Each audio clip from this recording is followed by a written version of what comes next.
This is a phenomenon. Caitlin Clark is a phenomenon. And if I said to any of these people who think Caitlin Clark is not the Rookie of the Year, I'd say, who would you want to start your franchise with? Now, I'm not going to put Asia Wilson in there. I'm just saying between these two. Angel Reese is a wonderful player, but she does not compare to what and who Caitlin Clark is. It seems Caitlin Clark is making waves right now due to some exciting news. She's set to appear in NBA 2025. Hey guys, you can expect a well-rested basketball team, and you can expect a team who's just ready to get back out there and play again. Make no mistake, this was a welcomed month off for this young Fever basketball team who, let's not forget, was one of the hottest teams in all the WNBA to end the first half of the season. The message from this Fever team over the past couple of weeks is that they've been back at practices. They're used this time to not only rest, but to grow closer together as a team. They've had so many different team bonding outings together. And Caitlin Clark is back in the spotlight after NBA 2K shared some buzzworthy images on their Twitter account. Who are you here to see tonight? Caitlin Clark! Oh, whoa, you came from Canada to see... Saskatchewan, Canada. That's a long walk. We drove 23 hours. Whoa, hold on a second. 2C, I'm going to guess. Let me guess. Caitlin Clark. St. George, Utah. Okay, what? I see by your jerseys what brought you here, but I'm going to ask you a silly question. Why are you here tonight?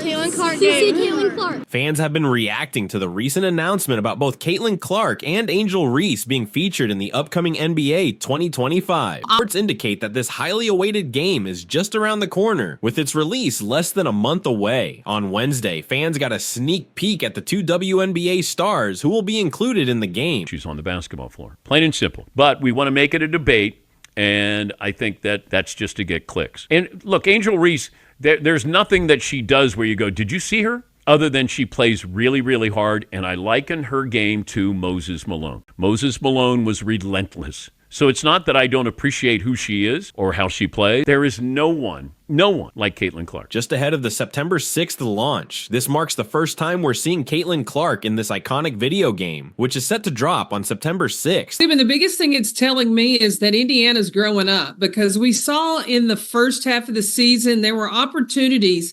Indiana had a chance to win, but they crumbled when the game got tight. So to be able to get off to such a great start, really deliver the first... While there hasn't been any confirmation about whether her entire team will be included, Aja Wilson is featured on the cover, and opinions about that are mixed. Who watched the Mercury become part of this city in 1997 when the league was born. I take issue with the fact that there were so many loud visitors in the arena, and they could have been at these games for the last 25 some odd years, right? And we know that Caitlin Clark is a superstar. She is talented, yes, but we have Diana Taurasi, Kalia Copper, Brittany Griner, and a long list of talented players who have been in Mercury uniforms, who have been lights out, who have been shooting from the logo, maybe not at the volume of Caitlin Clark, but Diana Taurasi is Diana Taurasi. So it was the bun before the ponytail, and while, yes, she was locked up by Kalia Copper for a good stretch of the game, Caitlin Clark couldn't hit as many logo shots as she wanted to, but the fans were excited to see her. We got a competitive game to the final ticks, which is what fans really wanted. Yeah. Let's take a look at some fan reactions on Twitter right now. One fan mentioned, I'm getting this game just to play as CCE against Angel Reese, and dropped 70 on her. Honestly, I think work really hard, you know, have dreams, chase them, but also, like, there's going to be moments that are really hard and there's going to be moments that are great. That's what every single person goes through in their life, whether you want to be a professional athlete, whatever you want to do. There's going to be moments of hardship and then a lot of amazing moments, but that's what makes, you know, the moments of really great time, like, that's what makes it so amazing. Another fan criticized the headband design, while someone else hailed Caitlin Clark as the GOAT. Yet another comment pointed out that the ears looked like they were taken from MMA fighters. Yikes. Man, if someone could just help her figure out how to perform offensively, man, she's going to be a real impact player in the WNBA. Instead, because she compares herself to Caitlin Clark, actually we're sitting there going like, man, this woman can barely shoot a layup. These are just a few of the comments currently trending on Twitter regarding NBA 2K featuring Caitlin Clark and Angel Reese. And, you know, before last night's game against the Phoenix Mercury, I think in her previous 5 games, she had shot 29% from the field. And unfortunately, I've watched these games because I'm now watching Angel Reese as well. And She can't make all of her shots are within 2, 3, 4 feet, and she can't make 29% of them.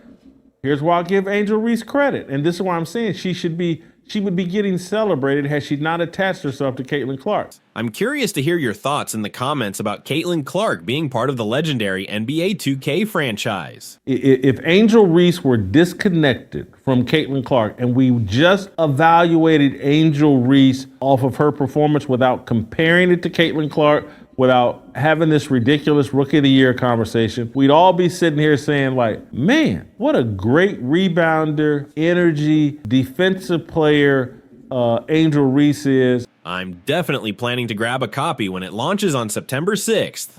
Shifting gears to another topic, it appears ESPN is facing criticism again for their handling of Caitlin Clark's ranking. Reports indicate that ESPN has placed Caitlin Clark as the 15th best player in the WNBA, ranking her ahead of Angel Reese. She's smart and she's a survivor. Last night against the Mercury, instead of shooting layups, she started shooting mid-range shots to get her offense going, and it worked. She ended up with, I think, 19 points last night, something around there, or maybe it was 20, I can't remember. Maybe it was 20 points. But she started hitting the mid-range game and face-up shots because she has no chance of getting those layups off against Brittany Griner. But Angel Reese has such an awkward left-handed shot. She shoots it from her shoulder. She doesn't shoot it at eye level. Outkick published an article calling out ESPN for this decision, stating kudos to ESPN for getting something right. They ranked Indiana Fever rookie Caitlin Clark ahead of Chicago Sky rookie Angel Reese in the midseason rankings of the best players in the league.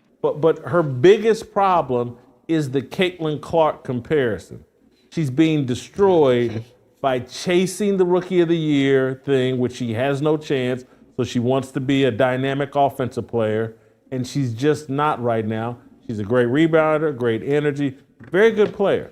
But comparing herself and attaching herself to Caitlin Clark is actually destroying Angel Reese. Whether Caitlin Clark's ranking is high enough is certainly up for discussion. However, it's refreshing to see ESPN acknowledge that Clark brings more to the game than Reese, which I completely agree with. Chicago Sky rookie forward Angel Reese was ejected from the game last night against the New York Liberty after drawing consecutive technical fouls.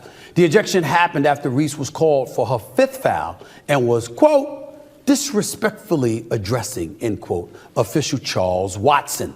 Angel Reese is a rising star in the WNBA, drafted 7th overall by the Sky 2 months ago.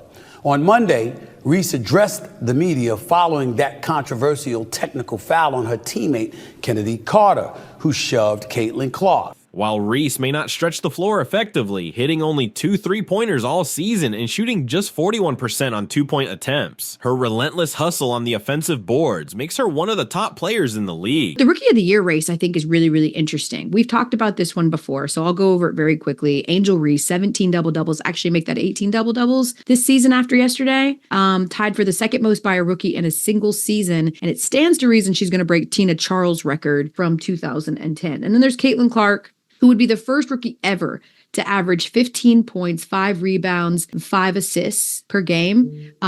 The first one, and just the 5th player ever in league history to do that. And I've said that I still, right now, I'm riding with Caitlin. It's like a 1A, 1B conversation. Caitlin as my Rookie of the Year, just because I do think it's harder for guards. In contrast, Caitlin Clark has the highest average shot distance and still maintains a better overall shooting percentage than Reese. The number one headline, the prevailing headline, is the Rookie of the Year race, and I don't even think it's close. I don't think it's going to be close. When you're talking about like second half success and player success, the Chicago Sky are only a couple of years removed from being WNBA champions. Yes, it's a completely different team, completely different makeup. Understand that. Candace Parker went home to win that WNBA title, but that was like within the last 4 years, right? 40% from the field compared to Reese's 40%. Moreover, Caitlin Clark stands out as the best passer in the WNBA, a point that's hard to dispute. ESPN also highlighted her scoring and assists, mentioning that she's handling unprecedented media attention for a female basketball player. In their latest article, ESPN noted, "We didn't include rookies in our preseason rankings of the top 25 WNBA players." Now, everyone has seen the 2024 draft class enough to know Clark is easily picked for the list. After a 1-8 start against a tough schedule, the Fever have gone 10-7 since and are in playoff position. Clark leads all rookies in scoring and is 13th overall. She also leads the league in assists and has dealt well with the enormous pressure. That's what ESPN had to say about Caitlin Clark, but I'm curious to hear your thoughts on her being ranked 15th. Personally, I believe she deserves a spot in the top 5. That's just my take. Yesterday, Christy Sides talked to the media about Caitlin Clark and their upcoming return to the court this Friday. Let's move to second story today. Kennedy Carter is just Kennedy Carter. That's the bottom line. She confidently embraces who she is, and her recent actions have sent a wave of excitement through Chicago Sky fans. Essentially, she's asserting her status as the top player on the team, and honestly, she has a solid case for it. There's really no debate. Kennedy Carter is the leading player for the Chicago Sky. This isn't about diminishing Angel Reese's talent. My view on her remains unchanged. Angel Reese is undoubtedly a top 10 player in the WNBA, but it's tough to argue against Kennedy Carter also being in that elite category. The challenge for the Sky is their lack of depth, especially after Marina Maybray's departure. They have a couple of top 20 players, with one likely in the top 10 and another, Angel Reese, ranked somewhere between 17th and 22nd. But beyond that, the roster lacks strength. This means they won't be the most formidable team, especially when you compare them to others with greater depth, where even the 5th or 6th best player could be a top 30 talent in the league. The Sky aren't performing at their best, but they owe their competitiveness entirely to Kennedy Carter. She has been the key player, single-handedly securing multiple victories for the team. Kennedy Carter is clearly at the top of the game. She recently tweeted, "When you're undeniably good, there's nothing they can do. Just keep watching. They tried to keep me out, spit on my name. We prevail." It's just a list ranking, yet it seems to have stirred quite a reaction. She also mentioned, "Don't sleep on me," hinting at her plans to dominate in the latter half of the season. Plus, she's back to being 100% healthy and ready to shine. The Caitlin Clark situation where Kennedy Carter side hipped her, basically checked her with a side hip move and whatever, knocking her to the ground.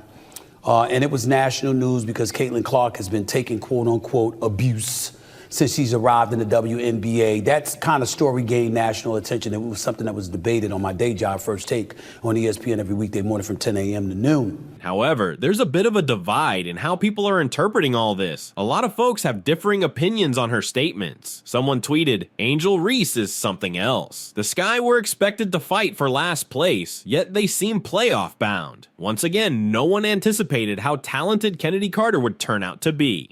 The context here is crucial. The Mystics, definitely. Honestly, I think the Mystics are much better than their 6-19 record suggests, but the Sparks are clearly tanking. The Atlanta Dream relied heavily on Ryan Howard, and with her injury, they struggled. Look, if the Indiana Fever were to lose Caitlin Clark for a dozen games, they could easily go 0-12. Similarly, if the Chicago Sky lost Angel Reese for that long, they might only manage 111. Losing a key player on a shallow team can be catastrophic. The Dream crumbled, the Wings fell apart, and they lost every match. Winning games is tough, especially when Arike Ogunbowale is your third best player. Once Sato Sabali and others return, they might improve, but they've exceeded expectations so far. They're currently in the playoffs, and I believe they'll likely stay there. A significant factor in their success is Angel Reese's performance, but the standout reason is Kennedy Carter. A tweet credited Angel Reese, prompting a reply that said, "You should really give credit to Kennedy Carter and the refs," which Kennedy liked. Many interpreted this as Kennedy being upset about Angel getting all the recognition, but that's not the case. She's openly stated that Angel is the rookie of the year. What she doesn't want is for that acknowledgement to come at her expense, because no one believes in Kennedy Carter's skills more than she does. She ranks herself highly, and saying, "I'm the reason we're winning," doesn't mean she thinks Angel isn't fantastic or that she doesn't deserve the Rookie of the Year title. Kennedy has said that multiple times. If you were to ask Kennedy who the best player in the WNBA is, she'd confidently say it's her. So she clearly doesn't appreciate the narrative suggesting these other players are better than me, or that I'm being supported by a rookie. Regardless of how talented that rookie is, if you ask Kennedy who the top rookie in the WNBA is, she'll say Angel Reese. If you ask her about Caitlin Clark's skills, she might just say no. The same goes for any guard in the league. Her response would likely be no. We all know a player like Kennedy Carter, someone with that fierce attitude, the who cares about the sport mentality. They exude confidence and genuinely believe they're the best. When it comes to their opponents, they'll probably dismiss them, but when talking about their teammates, they'll insist their teammates are great, just not better than themselves. For those saying, Kennedy Carter is out here liking tweets that are anti-Angel Reese, there seems to be a bit of a misunderstanding. It's not really about being against Angel Reese. It's more about highlighting that Kennedy Carter is the one in the spotlight. I think she's more in the mindset of, yeah, I'm the best, rather than trying to undermine Angel Reese. And honestly, she has a point. As someone who rates Caitlin Clark somewhere between 5 and 10 in the WNBA, if you don't have her in your top 10, it feels like you just don't like her personally. Imagine if Caitlin Clark had played at UConn. There's no doubt she'd be in everyone's top 10. It's just that some people seem to have a bias against her. If she were a less hyped player from UConn, only getting a fraction of the viewership she currently enjoys, folks would be saying, we need to pay attention to her. The reality is that many WNBA players are urging others to watch her, yet some fans are complaining about her popularity. This league has seen its share of moments where people were actually glad when viewership was low. Looking back, it's clear that the dynamics have shifted. Look, I'm a huge Caitlin Clark fan, but I think there's a case to be made that Kennedy Carter is even better. In my opinion, on any given day, the best player between the Fever and Sky, including rookies, could be either Kennedy Carter or Caitlin Clark. That's how talented Kennedy Carter is. It's not a slight against Angel Reese. Just like saying Caitlin Clark is the best on the Fever doesn't mean Aaliyah Boston is inferior. It's the same as saying Sabrina Ionescu has been the Liberty's top player this season over Brianna Stewart, or Aja Wilson is the Aces' best, ahead of Kelsey Plum and Jackie Young. It's just obvious. And I've watched every Sky game. Kennedy Carter is clearly the most dominant player on her team. She's definitely feeling a bit frustrated about the situation, but it's not quite what people assume. Many think she's upset over Angel Reese's rise to fame, but that's not the case at all. In fact, she's really supportive of Angel and wants her to win Rookie of the Year. It's obvious. However, she won't just sit back quietly when she's ranked as the 24th best player in the WNBA, especially when they claim she's not even the top player on her own team. She's not going to be okay with being seen as the second best player when she's performing at an elite level this season. It's simply about her wanting to elevate her own status. Unfortunately, social media tends to twist things around, so it might be wise for her to take a break from it for a bit.